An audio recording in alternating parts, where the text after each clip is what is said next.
Decentraland is worth multiple billions. So I would say for the mind share that it really has, Decentraland is way, way overvalued and not due for a bounce anytime soon, and could go to 10 cents on the dollar without changing the fundamentals. It's possible. Anyway, MiniPanther. Okay, so let's it's good. 5 after. Let me start recording. Are you going to be sharing your screen at all? Sure, I can share screen. Okay. I can actually share my, I'll share my one and only Chrome screen if you guys would like to see that. Fantastic. Alrighty, good afternoon, Whale Coin Talk community. I'm very excited to have you all here today and looking forward to talking with MiniPanther DAO about their project. So without further ado, Kurt Cobain, can you please get us started by telling a bit about your background and history in crypto?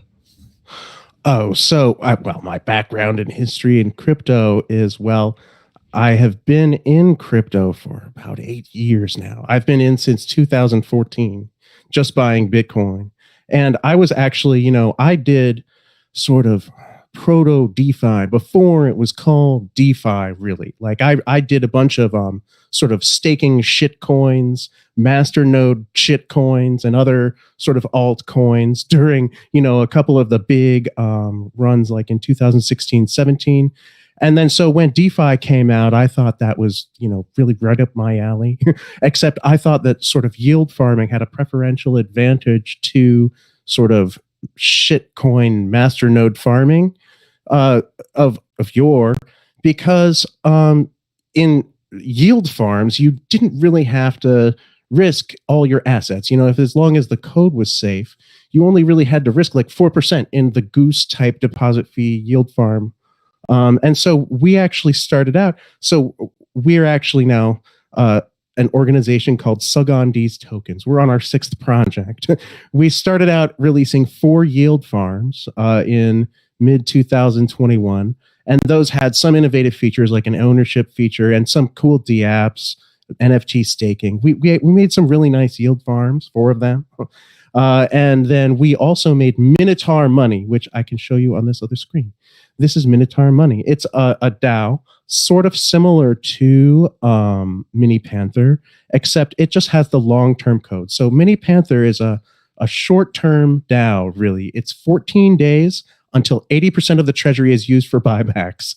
And it only runs for 14 days. And after that, 80% of the treasury is used for buybacks. But before that, as we were creating MiniPanther, we fixed up the code for a long-term DAO, and we created Minotaur Money. So that this is one of the only DAOs on Kronos network right now. And it's still operating. It has a nice little treasury. And we use this as kind of like a testing ground for the transaction tax redistribution. So we have a selling tax in MiniPanther, which applies only to selling. And that is also in Minotaur Money. And we have fractionality, which makes it so we can take money out of the treasury without stopping minting. But so then MiniPanther becomes our 6th project. And so we are now 5 days and 23 hours away from $222,000 in buybacks happening. Because so the way it works is, so we have bonding like a normal DAO for 11 days, you see, and then bonds up to day 11 can redeem mints up to day 14. Staking rewards up to day 14. After day 14, no supply expansion is possible. And after that, we have the giant buyback. And so this is just a contract amount. It's the amount in all the mints times 80%. This MP-DAI LP is the LP the buybacks will take place on.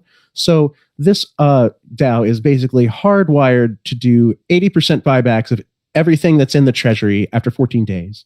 And I guess sort of the reason, the motivation of that for that is because we've seen that DAOs have a problem with excessive supply expansion. Many of them reach an index of like 75, which means if you put one coin in at the beginning, you end up with like 75. So we're limiting that to 2 weeks of supply expansion with 0.7% per 4 hours of supply expansion, plus the transaction tax redistribution. That means people who started now have 1.56. So our index isn't too crazy, and it's not going to be, because we limit all supply expansion to 14 days. And it's sort of a similar structure to Snowdog DAO, which you've heard of, except so we have code that ensures that this buyback takes place. We have 3 new functions. They are called send house cut, which sends the house its cut, which is 20%, and then liquidate treasury, which takes in only 1%. So the liquidate treasury function does all the work of buybacks. It takes the coins that are in the LPs and it switches them out for DAI and then buys back MP and burns the MP. And then finalized liquidation becomes accessible 24 hours after the buybacks start, and that finishes all eligible buybacks. That's the way we prove that we're going to finish all buybacks within 24 hours. I guess any comments so far? Certainly, yeah. Well, the first question is, are you guys, I mean, you guys seem like a fork of Olympus. I'm sure you obviously made some changes to the code. Am I right in assuming that? Yeah. Okay. And yeah, I'm familiar with Snowdog, Snowbank, Klima, all the Olympus DAO forks, and I do think that there's room for improvement, and I do think that model can be used for various different causes in the crypto space and beyond. I am curious to know what your ultimate goal is. I mean, obviously, you got Carol Baskin to endorse you guys, and I know that you're trying to help the Black Panthers. And can you go into reasons why investors should buy into your DAO versus the dozens of other Olympus forks that exist right now?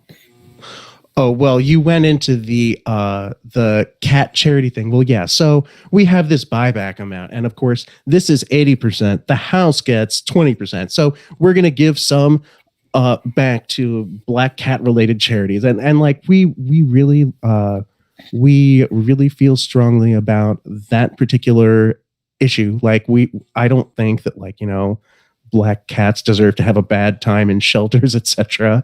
And so we are going to do something. We're going to be doing some charity work, but see, we don't like to sort of make ourselves seem like nice people. We don't like to say too much to try to make ourselves seem like nice people, because we're really just greedy bastards like the rest of you. Like, so we're really in this to make money just like the rest of you. And so we set up this system where the money is hardwired to be used for this purpose. Like, so it's, and to our knowledge, this is the first fully self-liquidating sort of DAO in existence. Sort of the liquidation is preordained, and sort of after the liquidation is complete, MP becomes a meme token, which is a whole different life. There are lots of meme tokens out there that are just nothing but a meme token. But we have sort of like almost like a short-term financial game baked into the initial genesis and supply expansions, because the mint discounts, they go up with time and they go down when somebody buys them. So you see some are here are negative. That means that somebody has bought the Ether bond. So Kurt, and sorry to interrupt you really quick. For audience members that don't know how bonding works, can you give a quick overview of how it works through your protocol? Right. And this is really related to the purpose too, because so our goal was to use bonding to build up a big buyback and then do that in 2 weeks. And then so within 24 hours, all this money is going to go into buybacks on a relatively small LP. So you can predict if all the buybacks were done right now, the price would go up to $102. So you can see that we're setting up like a game, to see when people will buy and when people will sell.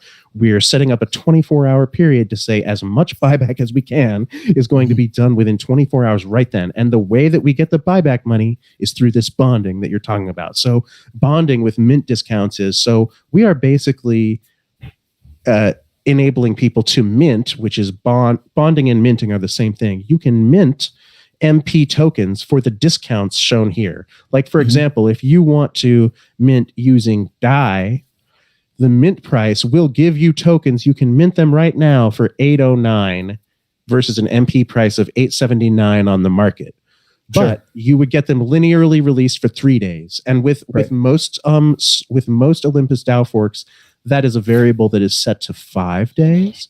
But we have set it to 3 days because we are intentionally making this a short-term game.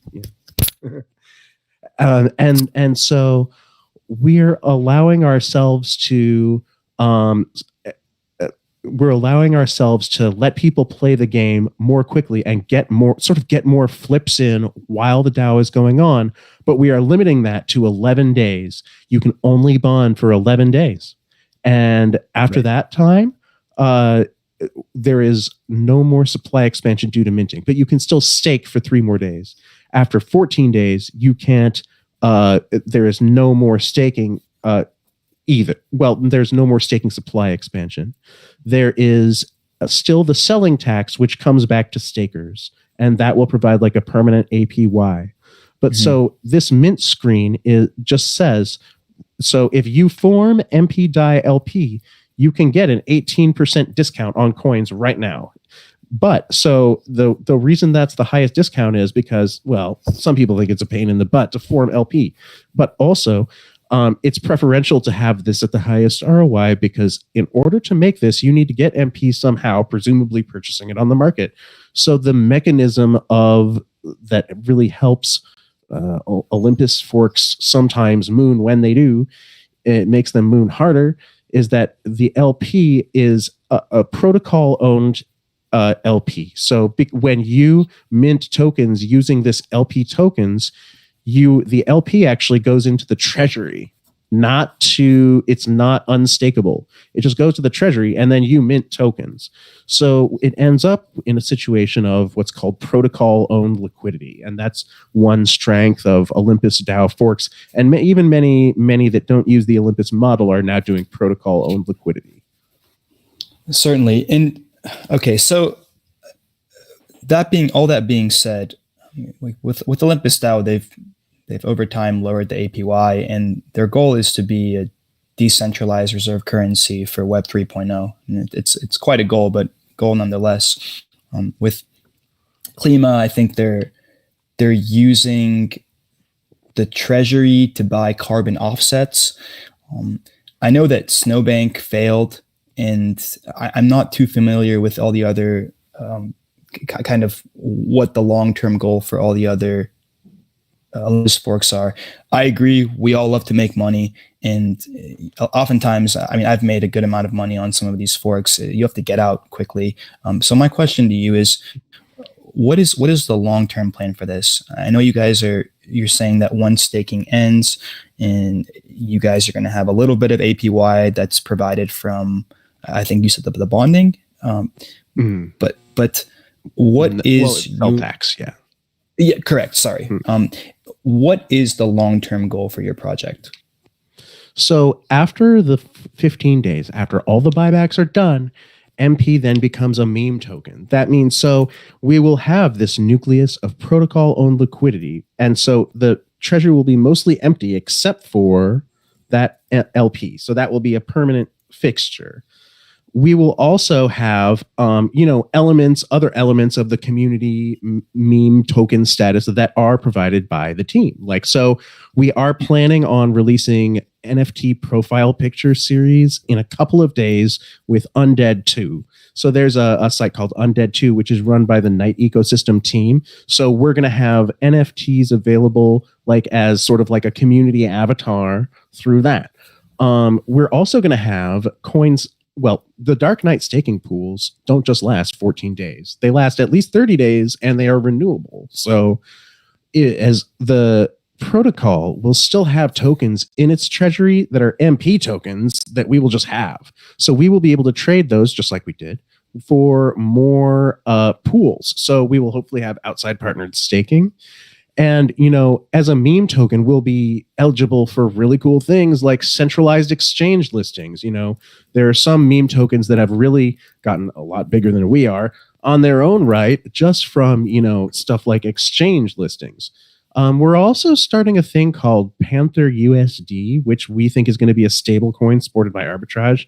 It supported by basically trading, adding liquidity and making sure that we have backing. Just like a more bigger centralized stablecoin that is not algorithmic, we're just going to manage it. That has actually already been launched, and we're going to use that as kind of like an experiment. We're going to try to get some incentivization going for that as well. Also, so it's going to be an over collateralized stablecoin. Is that what you're planning on? Yeah. Yeah, we're going to have like a centrally collateralized stablecoin with over collateralized backing. Essentially, what kind of assets are you planning on backing it with? DAI, mostly. DAI. Okay, so it's like essentially wrap DAI, but your own little marketing. Kind of, it's cool. It sounds cool. I know. I get what you're. Well, so one not so secret maneuver involved in all this is that we will have unlimited minting ability and the ability to lock unlimited amounts of it in our treasury, just in case we need it for infrastructural grant purposes. Interesting.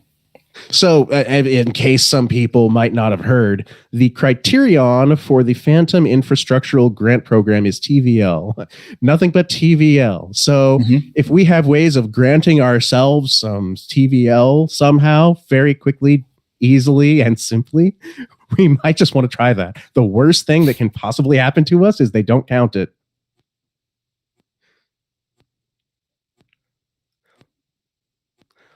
Also, so we can serialize this whole idea. So many people have been asking us, so when is the next DAO? Because there are many people who just, for many people, it's about the journey more than the destination. A lot of people sort of enjoy sort of seeing what happens in these projects. There has never really been, everybody's heard of Snowdog, but that was a rug. But so this one is bound by the code to work.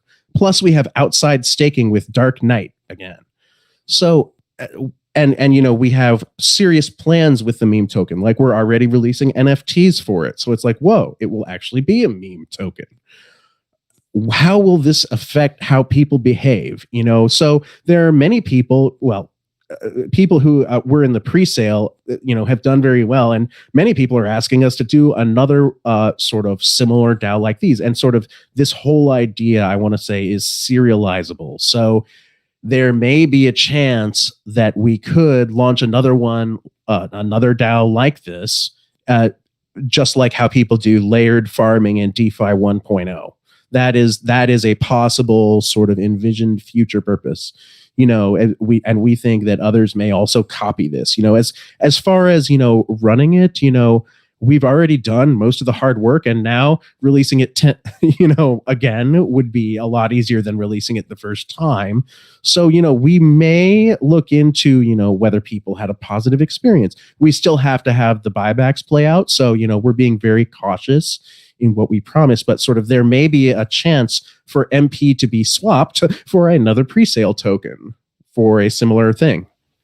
Understood. And can you tell us about your private sale and pre-sale really quick? How did those go? Oh, well, so we just had a whitelist and a public sale. It was all $10 per token. So now I believe at the start of this AMA, the price was like $8.50, but then the index was 1.5. So that means for every one you staked at the beginning, you have 1.5. So you're actually ahead in price if you were a pre-saler now. But then of course, our token price took a hit over the past day just because freaking people are invading each other. And we don't, of course, nobody likes the sound of that. That's just risk off for everybody.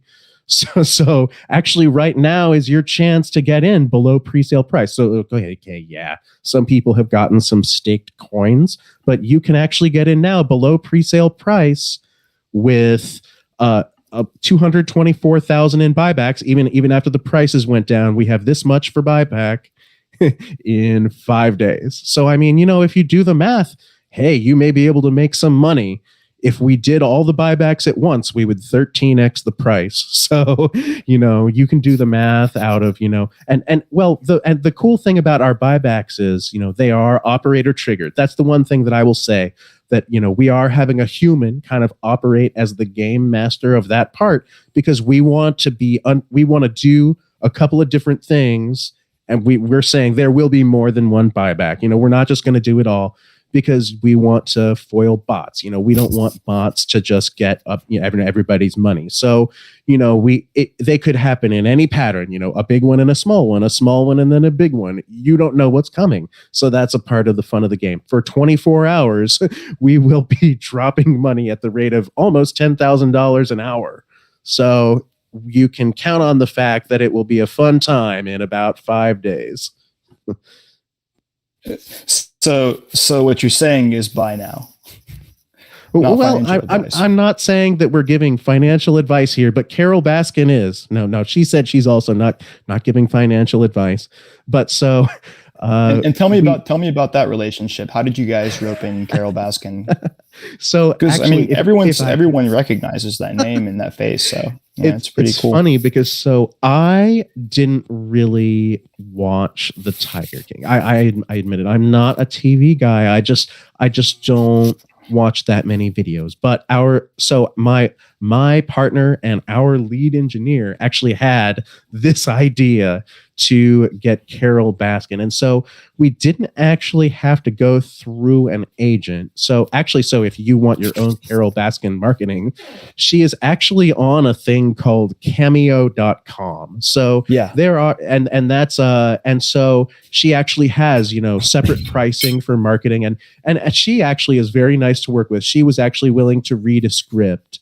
And so that was really nice of her. So we really appreciate that. But actually, so if you are pricing it out, the prices for stuff like that are actually very reasonable. Like, so we actually got that. Plus, we actually have a screen cap video here, which we have, which is like 3D, with infographics, and those were actually both very cheap. But if you want to, you can spend too much on things. It's just, we're a team on our 6th project. And so we've sort of learned how to cut costs where we can. And so actually, we take pride in the fact that we're able to give people, relatively good pre-sale deals. So, and we always keep for stuff like this, we always keep coins sort of like out of the hands of stuff like venture capitalists. And, there was one DAO that purchased, some tokens, but they just got like a incentive person amount that was comparable to what a normal person would get. We do not mess around with the distribution. We do not bot fair launches. As far as our reputation, as far some of our yield farms did better than others. Lithium was 20x and Stone Temple Binance was not.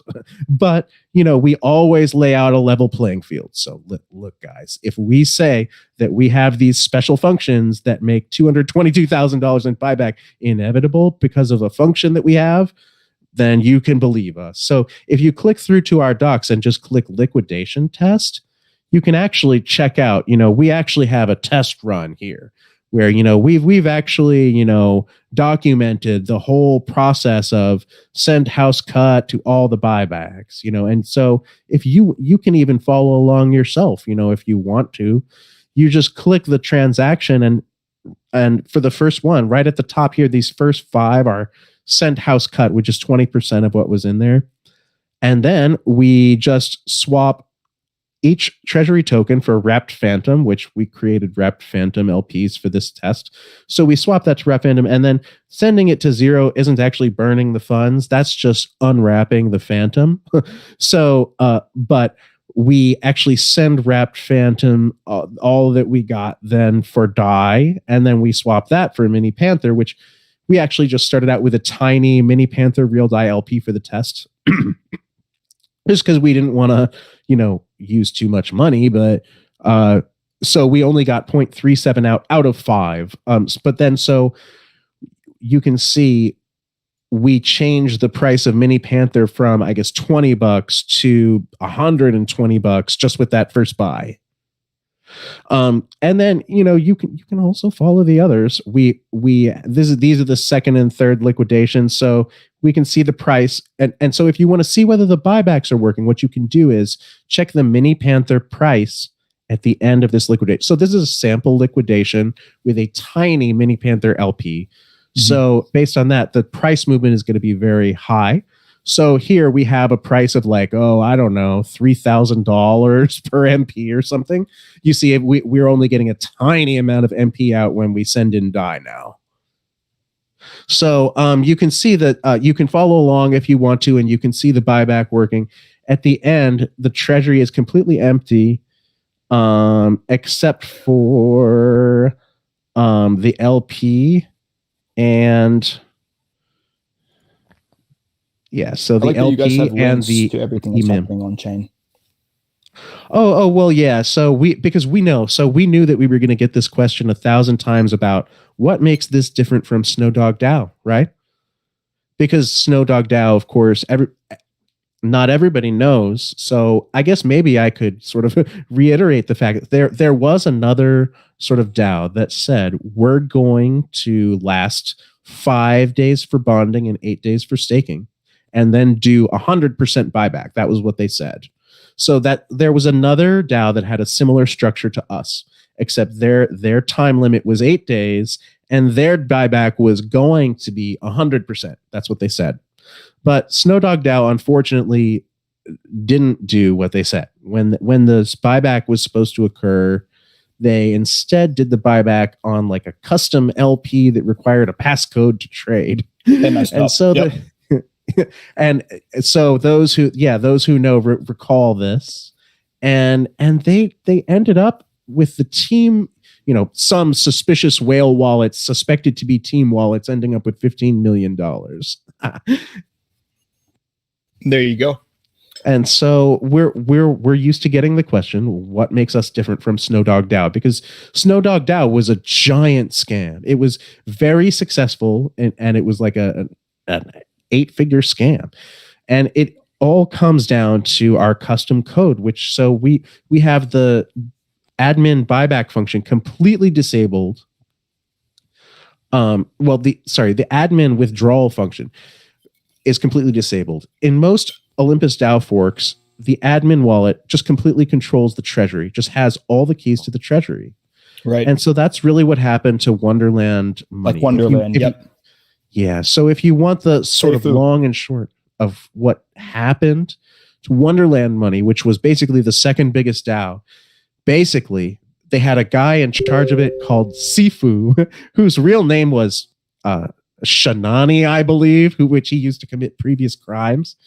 And so he took a bunch of money out of the treasury. That people were showing $30 million withdrawals from the treasury, and evidently people knew that he had been guilty of some previous financial crime, which was the Quadriga scandal. So the funny thing is I had actually heard of this guy before. Like, so when that Quadriga CX exchange rugged, this guy was famous, and he resurfaced as the head of the Wonderland DAO, and so he was in full control of the treasury, evidently. And so we take that completely away from humans. So we actually released, I thought, in sort of a timely fashion, we released right after this came to light, which is that this Sifu guy had been stealing money. So we have admin treasury withdrawal completely disabled.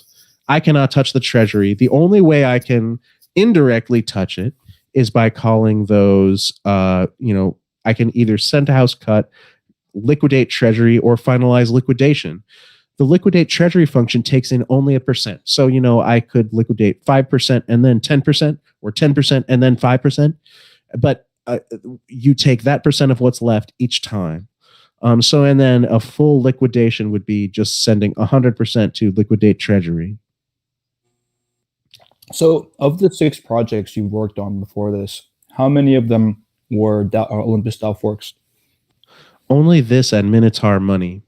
So Okay. we have and also we use the term project loosely because we're saying project only for sort of like protocols that have their own token. We also have D apps, which were side apps. We had a loot crate for NFTs and ERC20 tokens. We had a slot machine, and we had an OTC exchange actually, which didn't have their own token. So this is only the second Olympus DAO fork. We also have Minotaur Money, but really sort of we had the idea for MiniPanther first. Minotaur Money is basically sort of MiniPanther without the changes to make it short term. So MiniPanther has the selling tax that is redistributed to stakers. And it also has fractionality, which basically, so MiniPanther has no price protection in place until the buyback event. But the code of Olympus sort of stops minting when the price goes below $1. So fractionality sort of corrects for that to let it keep minting if it crosses below $1, because there really is no price protection until this buyback, as per the protocol. Like me personally, like I've been buying a few coins on the side, but that's not a formal buyback. Really, this is the only sort of treasury backing. So the difference with MiniPanther is MiniPanther is not really a treasury backed currency in the traditional way. It's backed by the promise of buybacks. I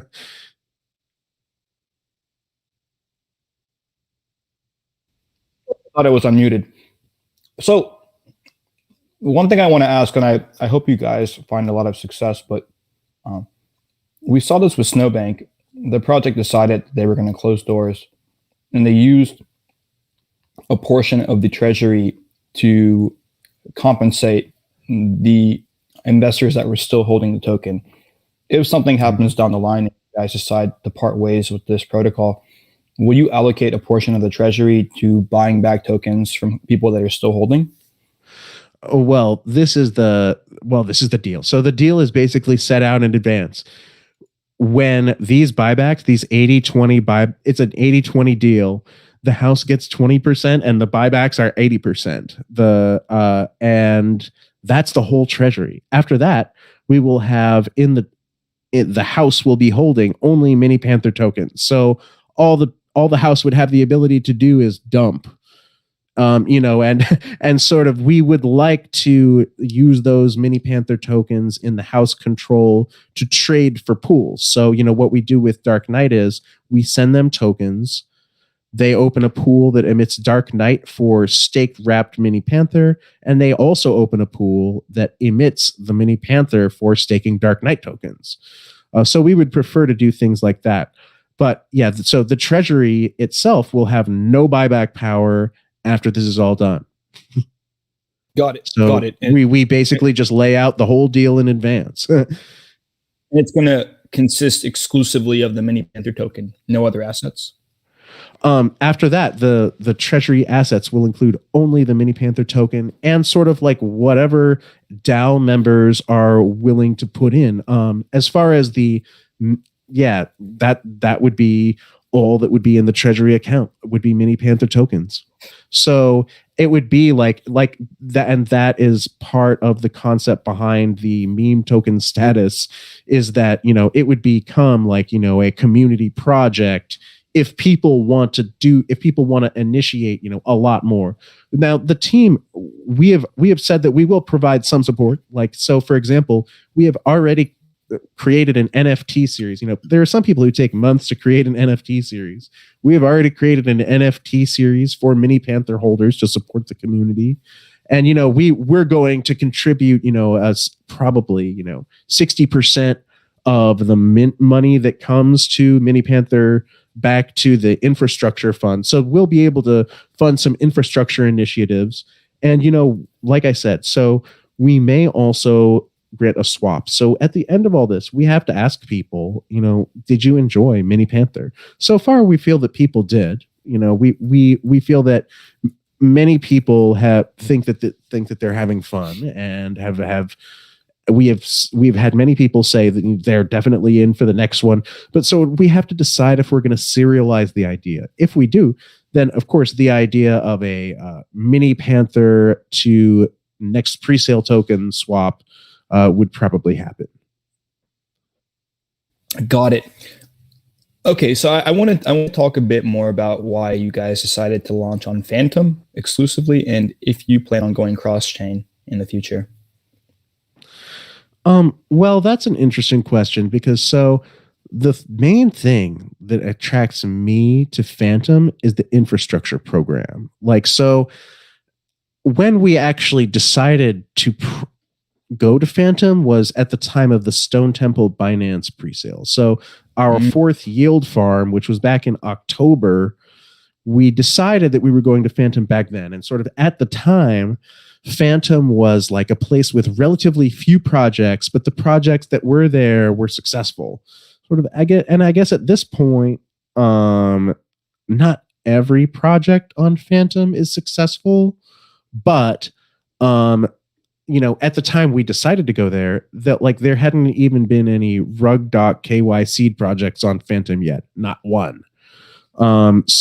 But as of for continuing appeal, like the reason why I still think it's the best is because the whole infrastructure program creates a lot of focus on it, and a lot of the short-term incentivization that is created by the people who created the infrastructure program, like the Vamp Wars, that's all centered around Phantom, and I think it all comes back to the creators infrastructural reward program. And so it would have been really so the way that this DAO is structured is the whole market cap counts towards the TVL, basically, because all of our tokens should be staked. There shouldn't be anyone just holding MP tokens. They should be staking it because, of course, they get a nice reward every 4 hours.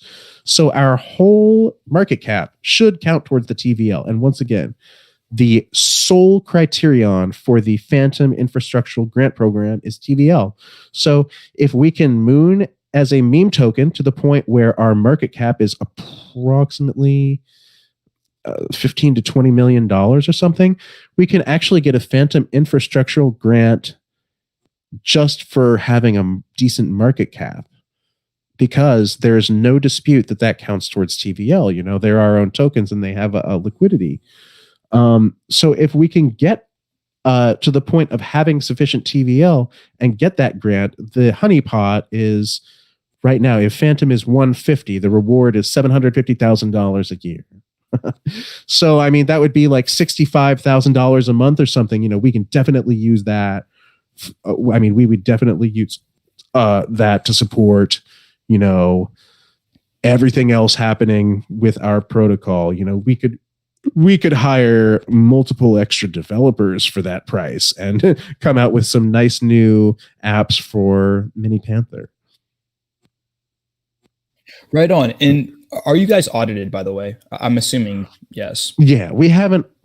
For stuff like that, auditing KYC, you just need to go to the security section right here. We have the team section, which has like our bios here, which has like our fictional names plus what we do for the team. So fully anon. We also have KYC, audit, but the cool one is KYC, because you use Assure, and so Assure gives you this an animated GIF, and they also give you an NFT. I was going to say it would be cool if that was an NFT. And it is. You guys are all anonymous, I'm assuming, correct? We are anon, but we're on the scale of anon. We are not very anon. Like this is my 6th KYC. And so I actually have some people who have invested and continue to invest in these projects who I've been with since before I started operating projects.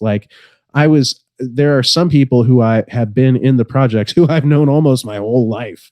So as far as being anonymous, we are not very anonymous. We do,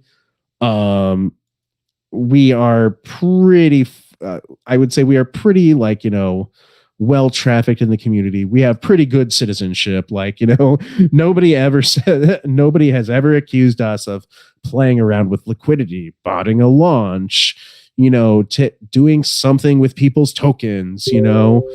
It's everything has always been clean. Besides like sometimes we'll have a website that's not correctly wired up, but we'll fix that very quickly. The MiniPanther DAO and Minotaur Money KYCs have been done through Assure, which is, in my opinion, they're now probably most convenient. They do a very convenient job. I recommend them. Got it. And how many holders do you guys currently have? We don't know. So, okay. That's the thing. I couldn't tell you offhand, because what we would have to look at is staked credit in Dark Knight and holding staked MP. So, I mean, we see, but then if we look at the staked MP holders, the staked MP holders wouldn't tell us either. So I would actually have to get you that information. But, of course, we can look the contract addresses to look up. I can give you the contract addresses to look up for our tokens. It's just right here in our docs. So, like, for example, I can show you this SMP. It's the number of people who have tokens but are not staked in Dark Knight. So if we go here and click this, there are 616 addresses with staked MiniPanther. But if you are investing optimally, should you have staked MiniPanther? No, because we have Dark Knight. I can show you. So Dark Knight, well, whether it chooses to load or not is another matter, but we will try to get you a Dark Knight website load. Sure. But if we can't get it, you're supposed to stake in Dark Knight.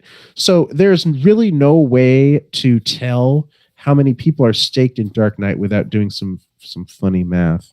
But so I guess 616 people have SMP, but they're not supposed to. They're all supposed to stake it in Dark Knight, which means WSMP would be in the Dark Knight Master Chef on their behalf. So got it. Yeah. Okay. And are you guys, I know Carol Baskin's a huge partner to have. As far as other projects in the crypto space, are you guys partnered with any major ones? So, for Minotaur Money, we are partnered with MMF, which is Mad Meerkat Finance. For MiniPanther, our staking partner is Dark Knight, and so our NFT partner is going to be Undead 2. For Stone Temple Binance and Darkside Finance, we were partnered with Chainlink for their game randomization, their VRF. Whoa. And we were actually also partnered with Thorium as a staking partner. We were actually the first yield farm that Thorium sort of exempted, whitelisted from fees, which was a cool thing to do. But sort of a lot of it has really been our own elbow grease. Like we've launched 6 of our own sort of token protocols and 3, arguably 4 DApps independently of those in about 8 months. So we are on the pace of like more than 1 release per month ourselves. Certainly. So what are, I guess I'm trying to understand what some of your main marketing strategies are to get your name out there and also distinguish yourselves from the other forks that currently exist in the space. So for marketing, I mean, sort of, if you want to hear like a rundown of what we spent money on, we had 2 weeks of Dex Tools banner ads. If you looked at, Dex Tools and Click Phantom, our banner ad was on the top exclusively for 2 weeks. So I was actually able to not pay the entire price that would normally cost, but sort of if you went up to them and said, hey, I want exclusive banner ad access for 2 weeks, they would tell you that costs $70K. Now, if you just wanted a shared banner ad at the top, it would be $40K for 2 weeks. what did I pay them? Well, I just do magic and I get special deals. But, we give people a very cheap price. We only raised $250K in the pre-sale for this, but we got 2 weeks of exclusive Dex Tools banner ads. We have also we paid for a YouTube segment with a 500K plus YouTuber. And we also had full YouTube videos from the all the main YouTubers that do the drip farm coverage, which were Bartertown and Crypto Mischief. Also, so we do a lot of grassroots marketing. Like, we have our own community from our previous projects. And so, like I said, we have hundreds of people at this point who tell us that that they'll be with us for any pre-sale we do. And, actually a lot of it is our own homegrown community, but also a big part of the strategy was to market through partners. So when we partnered with Dark Knight, we did AMAs there, etc. We also did, a more standard AMA circuit. Like, we did a Q&A with Phantom Alerts. But as far as the differentiation from other ohm forks, we are not a VC DAO. So that's the thing, is that we are not pretending to be able to multiply the money in the treasury. We are saying we are going to buy back. It is a very simple proposition compared to most DAOs out there, because what could be more simple than just saying we're buying back using all this money on day 15? Certainly. What could be more simple? It's just sort of a pure, beautiful thing, in my opinion. In my opinion, the strategy is supposed to market itself. Like, when Snowdog came out, I feel that it really captured the imagination. Wow, there's going to be this huge buyback on day 15. And I guess, the bear market has made it harder for people to risk up. But I feel that the appeal is still the same. Like, it's still something that makes you picture, huge buybacks and huge prices. It's like a fantastical concept almost. There's certainly a lot of fun to be a part of. I agree. Mm-hmm. Yeah. And so I feel that people get excited about that concept just when they hear about it. It makes them excited in a way that excites the gambling gene. Certainly.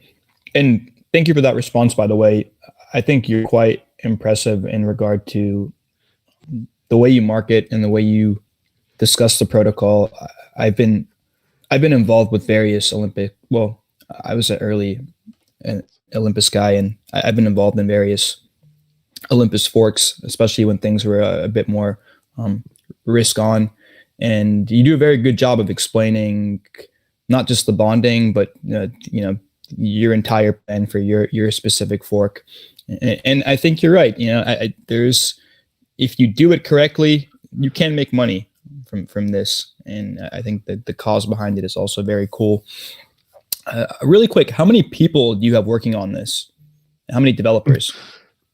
So we have a team page. So Kurt is me. And sorry to say that I don't have the same voice as he does. Wojak is our lead engineer, and he is the second full partner in the business. We have Gandalf, who's like an assistant Solidity engineer. Chad, who's a front-end developer, who we have a relationship where we just basically throw him, websites to copy, design files to copy on the web, and he makes us websites and stuff. He's more like Web 2, whereas Gandalf is more Web 3. And then Kyoko, who is our artist, and she does all the design, all the marketing images, NFTs, and all the branding type art. So really 6 people. Okay, very cool. And how many projects have you guys worked together before? All of them. So we actually had an old Chad and a new Chad, but and then Gandalf is in and out, but Wojak, Kurt, and Kyoko have been through all the projects. Well, I think there's something to be said about the fact that you 6 or 7 have worked on all these projects together and you're still around. That in itself is quite impressive to me, especially in a space like this where people come and go so quickly. Thanks. Kurt, is there anything that I haven't asked you that you want to talk about? I tried to ask as many questions as I could, and I didn't want to get too deep into the nuts and bolts of bonding and buybacks and all that, but you did a really good job of explaining it. If there's anything at all that you want to leave us with, let us go for it. All I want to say is that sort of like, don't get discouraged by the fact that the market sucks, because I don't want to. I know that we're supposed to stay. This is a marketing appearance. We're supposed to stay on topic, but I know the macro market just sucks, and so we actually have. So if you want to read my thoughts about the macro market and why the fact that it sucks shouldn't affect this, go read our light paper. So we have basically seen that the market just sucks ass, and so. Hopefully, we are hoping that we have constructed a situation where short-term structuring will take precedence over the market sucking ass. Touche, man. We just hope that the fact that buybacks are happening in 5 days will be more important than the fact that people are invading each other. Anyway, go on. Hopefully so. And hopefully this is the extent of it, but we have some community hands up, and I wanted to give them time to ask you questions as well. Sure. So I'm going to call on Dr. Aisha first. She's always got good questions. Thanks, Noah. Okay. My question to Mini Panther is that you mentioned that Mini Panther stakers will receive bonus APR through your staking partnership with Dark Knight. I want to know that why did you decide to partner up Dark Knight? Wasn't it possible to create your own staking platform? And what mutual benefits Mini Panther and Dark Knight get from this partnership? So yes, you are correct. So it would have been very possible for us to bonus staking. So it would have been possible for us to deploy our own yield farm, but then we wouldn't have been partnered with anyone. And see, Dark Knight has its own token with its own liquidity. And if we emit our own bonus tokens, we would have to provide the liquidity somehow. We would have to have a community supporting them. And that would have been just too much to release at once. It's much better to partner with someone else. That way, both sides get bonuses. So we have them do a custom thing where we wrap our tokens and then stake them. Also, you can take the tokens you earn, the Dark Knight tokens, and then you can earn MP tokens. So it creates a whole full cycle. So you wouldn't have this if we just sort of released our own, I guess.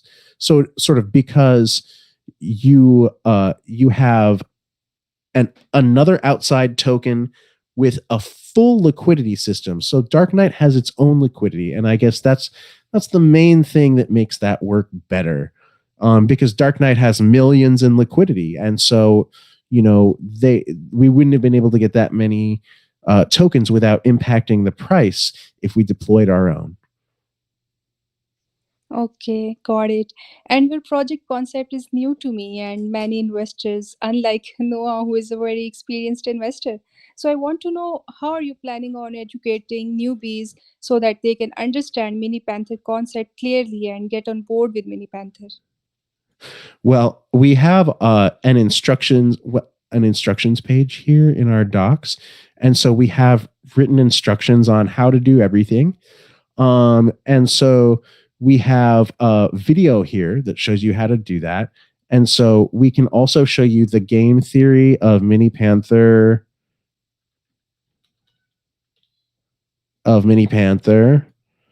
which is on our Medium. And so if you search for our Medium for the game theory of Mini Panther, you can basically read all about how sort of the basic system works in terms of, what are the implications of minting and bonding? What does staking and rebase mean? What is transaction tax redistribution? What is treasury owned liquidity? And how do we manage the treasury? Yeah. Okay. I will definitely read on your Medium page. Thank you. Thank you for answering. Yeah, no problem. Next. Yeah. Next up, we have Sayed Rahmat. Yeah, thank you, Noah. Thank you, Noah. And so on white paper, it was mentioned, you also mentioned that Mini Panther will become meme coin and a staker will still receive rewards via proportional redistribution of 6.66% transaction tax on selling. I want to know that will new investors will be able to buy the token after Mini Panther become meme coin, and will they be able to stake after that, or they are not able to do so? Yes. So the LP is forever locked in the treasury, and so you will always be able to buy it on Spooky Swap. Also, you will still be able to stake, and so there is a selling tax redistribution. So that's this part of the game theory graph. So the selling tax redistribution goes 100% to stakers, and you can stake and unstake anytime. And so if you want to stake after the supply stops expanding, you will still get APY because of that selling tax redistribution. So yeah, you can stake anytime. Okay, got it. So on white paper, I was going. It's mentioned that Mini Panther code is forked from Door Money and Wonderland Money.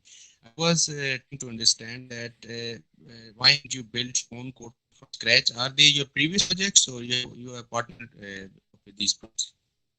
Minotaur Money is our previous project, and then Wonderland Money was the code we used to fork Olympus, basically, because it is more of a static entity. So if we chose to fork Olympus, they are actually changing the code base actively, and so it would be hard to fork any specific point.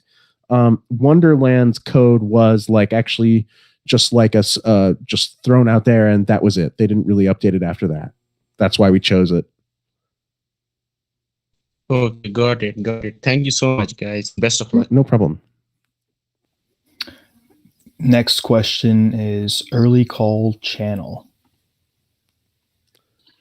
Hello, I wanted to ask, are there any plans to transfer the game or the NFTs or the token in blockchains that have that they're still under the radar in order to help the token in long term? You're asking whether. Sorry, what were you asking? Any plans to transfer as well in different blockchains? Oh, which so are still under the radar. For example, Moonriver or Harmony or blockchains that might be top 50 in the next year or so. So that will bring I think a long-term air in the way. So we actually recently released a project on Chronos, and sort of in my personal opinion, Chronos is not big enough for us. Like, so we noticed sort of problems gaining traction on Chronos.